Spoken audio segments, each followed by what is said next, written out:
y vamos a arrancar con un programa que tenemos de astronomía, pero ahora voy a colocar exactamente al Sol al centro, porque decían que los antiguos atlantes eran René se les llamaba Heliópolis. Decían que Necrópolis era la ciudad de los muertos y la Heliópolis, Pedro, o Acrópolis, era la ciudad de los vivos. Bien, a ver si podemos jugar entre la cámara 2 y la 4 para poder ir describiendo esto.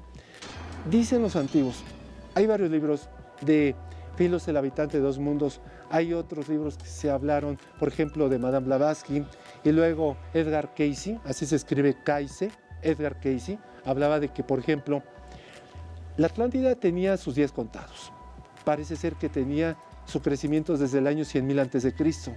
Tuvo 3 hecatombes, René, 3 caídas, temblores, y finalmente hablaban de que el Sol, cuando transitaba un punto de la Vía Láctea, eso indicaba que ciertas conjunciones o aspectos, porque ellos sabían de la astrología, y esta es una ciencia muy antigua, hablaban de que Mercurio, por ejemplo, indicaba al dios Vulcano, el dios de la guerra, Hefestos, aquel herrero de los dioses. Si hablaban de Plutón, decían que la muerte, ojo, se acercaba. René, que Hades, con H, Hades, ¿han visto esas películas de Furia de Titanes? Hablaba que casualmente el que no moría, ¿quién era? Pues el dios del infierno, porque era la muerte. Hades no podía morir. Pasaba el Sol por allí, eran pandemias, epidemias, y eran epidemias terribles que podría mucha gente morir, y eso indicaba con Plutón, en donde la gente suicidaba. Y atención, Pedro, el Sol y Plutón indicaba Alfa y Omega, y además los fantasmas tropezándose, porque ahí podríamos indicar que finalmente los planetas marcaban como actores de destino. Se les advirtió, y los sacerdotes advirtieron a esa vieja civilización que estaba en el centro del Atlántico. Y es increíble, atención, que la única isla, Pedro, que sobrevive son Azores, las Canarias. René, que las Canarias forman parte de España, son las únicas islas de los grandes promontorios que existieron en esa zona.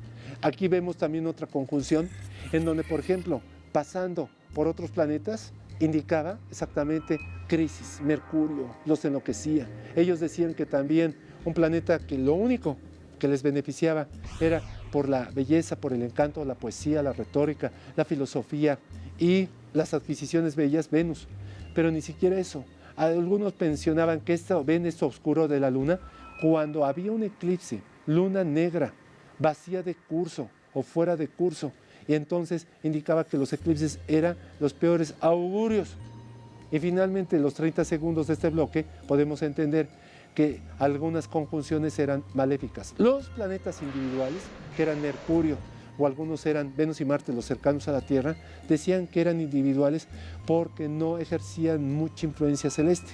La Atlántida fue advertida, y había unos magos que se llamaban los Incal, los hombres positivos y negativos. Hubo una pelea, cayeron, y después del corte les voy a continuar con esta historia. Corte.